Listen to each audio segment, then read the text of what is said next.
जय शिव बाबा। आज का मनुष्य बेसमझ होते हुए भी अपने आप को बहुत होशियार समझता है।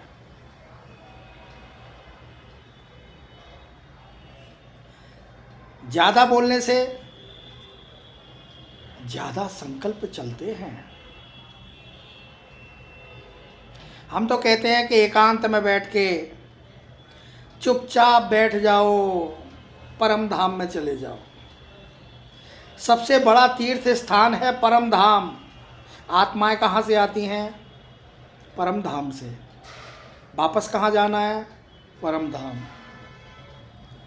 जब हम कहीं टूर पे जाते हैं 2-4 दिन के, तो जब आते हैं वहाँ से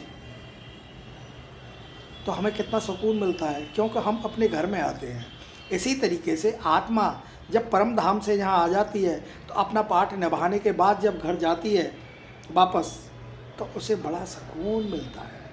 लेकिन मनुष्यों का पत्थर मनुष्यों का बुद्धि योग साधु संत गुरु गोसाई की तरफ ही ज़्यादा खिंचता है, जिनके पास अपनी मत के अलावा कुछ भी नहीं होता।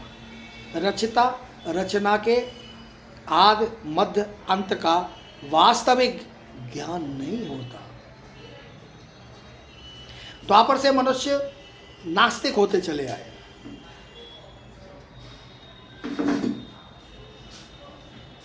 द्वापर से मनुष्य नास्तिक होते चले गए।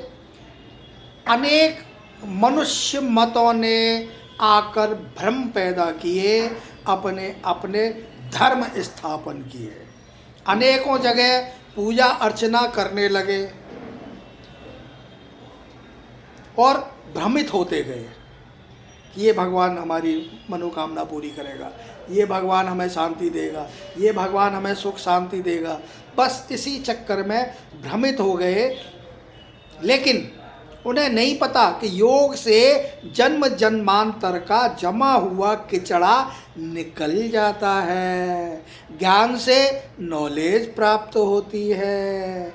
आत्मा, सोचिए, आत्मा जब शरीर से न्यारी होती है, यानी कि इंसान जब देह छोड़ता है तो उसके देह और देह दुनिया के सगे संबंध सब टूट जाते हैं।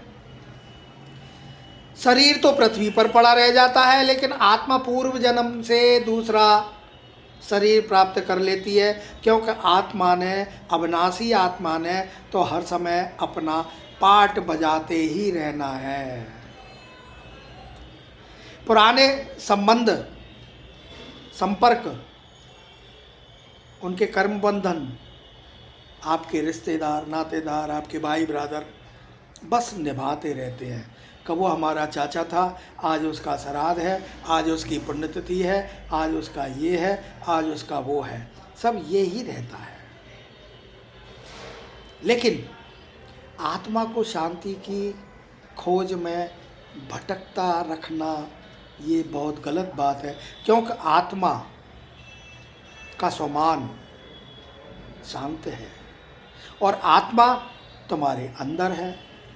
तो सबसे बड़ी बात कि आप अपनी आत्मा के स्वमान को निरंतर स्मृति में रखो और आत्मा को निश्चय मानो कि आप एक आत्मा हैं।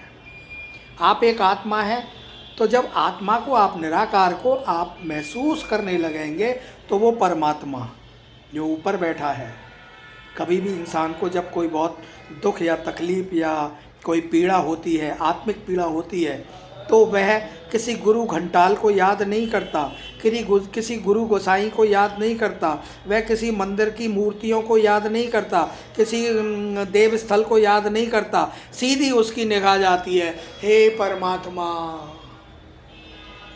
अब तू सुन।